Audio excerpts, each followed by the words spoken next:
돈의 예. 흐름이 올라탄다는 의미가 예. 사실 저는 그 어떤 분들이 묻더라고요 저한테. 박사님이 올해같이 힘든 장에서도 돈을 버는 방법을 좀 가르쳐달라 이렇게 이야기를 하시더라고요. 그래서 우리 국내에 있는 ETF에 투자하는 계좌가 하나 있고 해외에 투자하는 계좌가 하나씩 있거든요. 환율 1200원 넘을 때 환율 이렇게까지 급등하게 될 때는 요거 팔아서 네. 우리 국내 주식 계좌로 옮겨요. 지난해 연말 올해 초 했거든요. 예, 그걸 이제 요새 보여드리면 박사님도 파란불이네요 라는 똑같은 이야기를 해요. 야, 우리나라 주식시장 3,000 깨지고 2,900 깨지고 막 그러면서 쫙쫙 깨질 때 정말 좋은 회사고 앞으로 매력 있는 회사라고 해서 딱 사도 시장이 하락세일 때는 아무리 잘 골라도 안 되는 거고요. 흐름에 올라타라는 이야기를 하는 이유가 뭐냐면 밀물이 왔을 때 올라탈 수 있는 능력을 키워야 고통이 덜하게 돈을 벌 수 있는 거고 그때 또 종목을 고르는 능력이라든가 여러 가지 타이밍을 잡는 능력이 거기 가세하면 이게 이제 뻥튀기가 돈 복사가 되는 거예요. 보통 때는 달러로 잔뜩 모았다가 시장이 새파랗게 질릴 때 요즘이다 그죠? 아 그러니까요. 요즘이네요. 오늘 우리 찍는 날도 저 아침에 사실 새파랗더라고요. 미국 달러 국채 있잖아요. 그것만 네. 조금 오르고 있더라고요. 이런 식으로 스위칭하면서 우리가 이제 큰 돈을 벌 수 있다는 걸 말씀을 드렸는데 질문이 엄청 많이 온 게 박사님 그럼 지금 사도 되나요? 달러를 지금 사도 되나요? 이거 한번 정리해서 말씀드릴 필요가 있다. 환율이 상승할 때가 대체로 경기가 안 좋을 때다. 싸하잖아요. 분위기도 싸하고 뭐 전쟁 난다 그러고 그죠?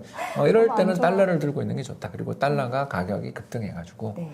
차익을 좀 충분히 실현할 만한 레벨이 되고 우리나라 주식이든 부동산이든 둘 중에 하나든 둘 다든 폭락할 때 사야 된다라고 하는 걸 어떻게 잡을 것인가? 가장 쉬운 걸 하나 말씀드리면 3달 연속 환율이 계속 상승률이 올라갈 때 좀 달러를 사는 방향으로 가는 게 좋지 않냐.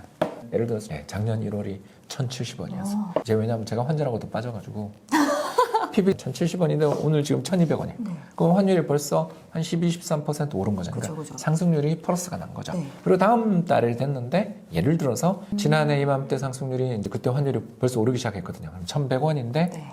이건 운이에요. 모르는 거야. 그냥 1,150원이 됐어. 아니 그럴 수 있죠. 네.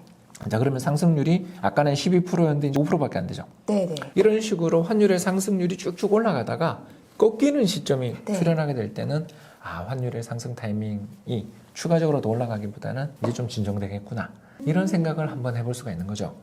지금은 어떤 시기다? 달러를 조금씩 팔고 싶은 마음이 이제는 너무 많이 빠지고 환율도 너무 급등하니까 이제 달러를 보유한 데 따른 매력이 예전에는 정말 순도 100%였다면 네. 오늘 체이님 방송 앞두고 어젯밤에 한번 해봤거든요. 여러 가지 모델들 보니까 반반이 나오기 시작했어요.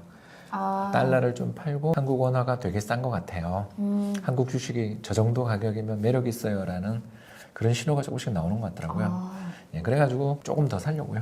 3달 연속이라는 거에 대해서 뭐 왜 그렇게 하세요라고 많이 질문 받는데 별게 아니라 우리가 추석이랑 설이 있어서 그래요. 추석이랑 설 연휴를 앞두고 기업들이 보너스 줘야 되잖아. 자기들 해외에서 발생한 매출들을 국내에 환전하는 이런 수요들이 있어서 일시적인 영향을 되게 많이 받아요. 우리나라 외환시장이 네. 안정적이지 않아. 삼성전자가 환전했다 그러면 그날 일단 환율이 바뀌어요. 설 앞두고 환율 좀 빠져요. 쭉 오르다가도 추석날 전후가 되면 빠져 있어요. 조금씩. 근데 우리가 추석이 언제 있냐면 9월, 10월. 네. 설은 1월, 2월이잖아. 왔다 갔다 하니까 작년 설은 2월인데 올해 1월이잖아. 그러면 숫자가 좀 다르게 움직이겠죠. 그러니까 이걸 직접적으로 한 달 한 달을 보는 건 너무 어려우니까 3달 연속이냐. 이런 식의 잣대들을 드는 거죠. 근데 지금 이제 국내 주식 담아도 되는 그런 신호가 조금씩 보인다고 하면 요새 아시겠지만 거의 사망 아니냐고 막 다들 막 그래요. 왜냐면 들어가고 싶어도 너무 불안한 거예요, 이게. 네, 맞아요. 이제는 조금 담을 타이밍이 진짜 된 건지. 그건 뭐 아무도 모르는데. 그거 어떻게 알아요? 저는 이제 그 모델님 말씀으로는 이제 반반이에요. 거예요. 어떤 모델은 빠졌다 사자. 어떤 모델은 조금만 더 기다려. 요게 혼재돼 있는 신호가 나올 때는 저는 어떻게 하냐면 100% 갈아타는 게 아니라 한 달 나눠가지고 분할 매수. 분할로. 한 4달, 3달에 걸쳐서 하거든요. 그래서 1월 초에 조금 환전한 거고요. 2월에도 아마 또 하지 않을까. 그 환전하시고 주식도 담으신 거예요? 그렇죠. 담는 거죠. 조금씩. 그래서 사서 물렸다니까요. 지금. 제 계좌가 파랗게 질린 걸 보면서 빨리 샀군. 젠장.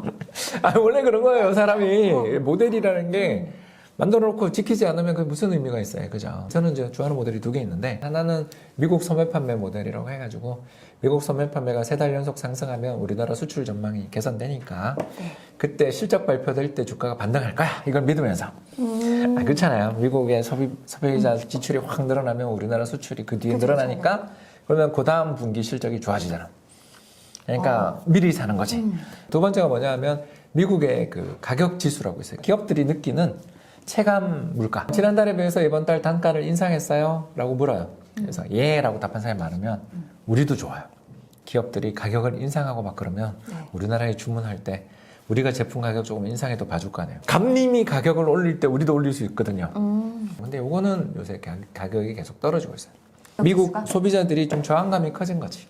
야, 이게 너무 비싸지 않냐? 소비 지출의 타이밍이나 이런 것들을 놓고 보면 가격을 지난달 올린 것보다는 덜 올렸더라고요. 그러면 우리에 대한 단가 압력이 조금 있겠죠. 네. 그러니까 이 둘이 지금 모순이 발생했잖아요. 데이터가. 아, 방향이 이렇게 반대가 가는 거잖아요. 네네. 소매 판매는 아주 나빴다가 조금씩 좋아지는 징후가 보이는데 반대로 가격 지수는 되게 좋았다 나빠지고 있거든요. 네. 이런 지표가 나오면 저는 섞어찌게.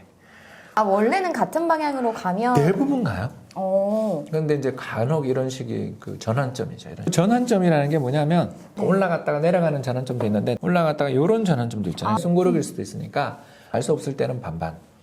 저의 방향은 한 3분의 1만. 이거 가정이에요. 미국 달러 계좌가 30만 불을 운영하고 있었다가 한 10만 불만 빼자. 그러면 이게 둘 다 올라갔을 경우에는 돈의 위치를 어떻게, 둘 다 올라가면 확신을 갖고 이제 사는 거죠. 어떤 거를 사세요? 그러니까 이제 소매 판매도 좋아지고 네. 미국의 단가도 올라갔어요. 가격을 인상했어요. 그러면 우리 입장에서 굉장히 좋은 뉴스거든요. 그러면 이제 수출을 사야죠. 뭐 삼성전자, SK 하이닉스, 뭐 예를 들어서 현대차, 기아차, 우리나라를 대표하는 수출 기업들, 뭐 포스코도 있고 떨어지면 이제 한국 주식은 웬만하면 사지 않고 미국 국채. 그렇죠. 그렇죠. 이게 스위칭이죠. 또 우리 한국 주식을 뭐 조금 살 수 있잖아요. 그럴 때면 은행, 건설, 화학, 건자재, 보험, 네.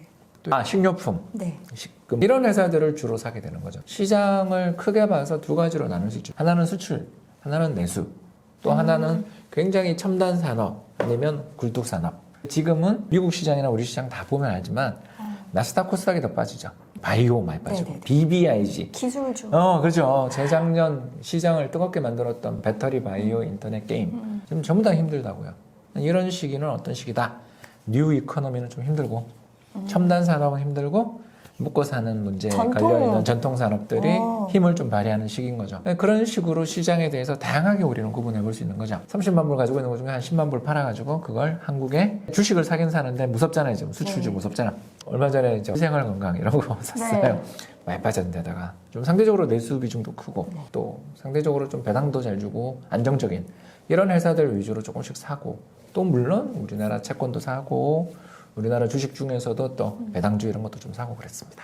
그러면 그게 중요하겠네요. 그럼 진짜 이 시점이 싼 건지, 그리고 그걸 샀어요. 그런 다음에 이게 이제 팔아야 될 시점인지 요걸 그럼 아는 게 중요한 그렇죠. 거잖아요. 이게 두 가지예요. 하나는 환율. 아까 환율. 환율이 급등하고 있을 때는 조심해야 되는 거죠. 환율이 빠지기보다 상승하기 시작할 때. 작년 3월부터 환율이 오르기 시작했죠. 그래서 지금 벌써 10개월째 오르고 있잖아요. 환율이 저렇게 계속 꾸준히 올라가기 시작할 때는 조심해야 되는 거죠. 주식시장이 안 좋다. 적어도 돈이 빠져나가고 있는 신호이거나 한국 시장의 매력이 떨어지는 신호라고 볼 수 있는 거죠. 꼭 그 탈락까지는 몰라도 환율이 계속 오르고 있는데 주가가 오르는 건 거의 없거든. 이게 왜 그럴까 하면 글로벌 투자자들이 여기 투자하려니까 조금 매력이 없는데라고 느끼니까 환율이 오르는 거 아닌가. 그러니까.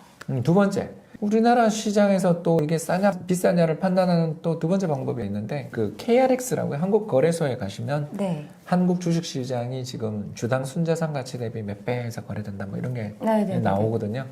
회사가 지금 당장 사업을 접고 청산한다 그러더라도 주주들한테 돌려주는 돈이 청산 가치. 그러니까 그 기업이 가지고 있는 자산이에요.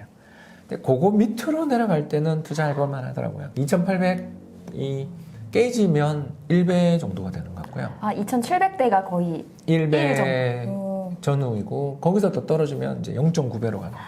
역사적으로 보면 그 우리나라 주식시장에서 순자산 가치 대비 주가가 1배가 깨지고 0.9배가 깨지는 시기가 한 5년에 한 번씩 와요. 1997년 외환위기. 이때 0.7배. 2001년 9.11 테러. 0.8배. 예, 2008년 글로벌 금융위기 역시 0.8배. 그리고 2015년 중국 유엔화 평가절하고 난리 났을 때 있었거든요. 그때 0.9배. 그리고 2018년, 19년 그 미중 무역 분쟁 혹시 기억나세요? 네. 예, 그때 또 0.9배. 그리고 재작년 2020년 3월 코로나 때. 예, 코로나 때 0.8배. 자, 우리가 이걸 딱 보면 기회였잖아요. 이게 다 기회예요. 그러니까 제 책을 읽고 미국의 소비자들의 지출이라든가 또는 기업들의 가격 뭐 이런 통계들도 참 중요한데 이런 감을 갖고 있어야 돈의 흐름에 올라탈 수 있어요. 감은 뭐에서 나오냐? 주변 사람들이 전부 주식한다고 다 몰려드는 시기는 네. 조심해야 되는 거고, 반대로 주식한다고 하고 내한테 뭐 치킨 샀던 친구가 표정이 좀 안 좋고 저 주식 계좌 상황을 물으면 내가 혼날 것 같은 그런 상황일 때 또 환율도 막 급등해가지고 지금 같은데? 제가 그래서 조금 샀다니까. 아. 예, 그러고 제가 좀 물릴 수 있어요. 다음에 이게 박제될지도 몰라. 100% 맞다라는 보장 있는 그런 그런 거 필승 비법이 있으면 제가 벌써 그 20 몇 년 그 힘든 직장 생활 안 하고 벌써 은퇴했지. 근데 3년 전에 은퇴했잖아요. 확률이에요. 제가 아까 보여드린 것처럼 0.9배 가면 사면 돼. 그랬는데 0.8배 되면 괴로울 수 있잖아요. 맞아요. 그러니까 어떻게 하자고? 분할 매수하자. 분할로. 이게 이제 세 번째 징후인데, 달러 투자해놨다가 시장이 1배도 깨지고 뭐 우리나라 주식시장이 새파랗게 질리고 레버리지 특히 그 청산이 이루어질 때 반대 매매라고 검색해보세요. 돈을 빌려갔다 투자를 하신 분이 크게 손실을 보면 돈을 빌려주신 분이 얼마나 겁나겠어요. 자기 돈 1억에 한 2억 빌렸다고 합시다. 한 3억 정도를 투자를 했어. 벌 때는 좋았는데 빠지는 순간 30% 깨지면 어떻게 돼요? 거의 빌려줄 돈만 남은 거예요. 네, 30%가 깨졌다고 하한가 한 번이거든 사실은. 아, 그죠. 그러면 증권사가 바보가 아닌데 이 사람 계좌를 보고 있다가 하한가를 딱 맞는 순간 내일 또 빠지면 원금 손실이 그치, 생기죠. 빌려준 돈을 못 받을 수 있죠. 그럼 어떻게 해요? 전화가 가요. 마진 콜이라고 부르면 지옥의 벨소리가 납니다. 이런 거 한번 맞아보신 분들 없죠?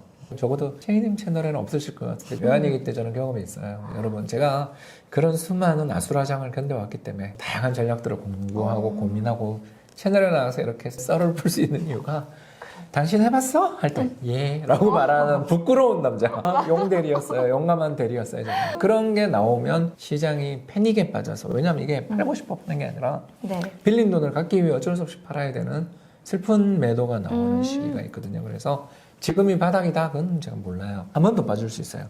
그러나 그거는 굉장히 좋은 신호예요. 안타깝지만. 왜냐하면 급매물이 나왔다. 가격 불문 파는 시장가 매도가 났다.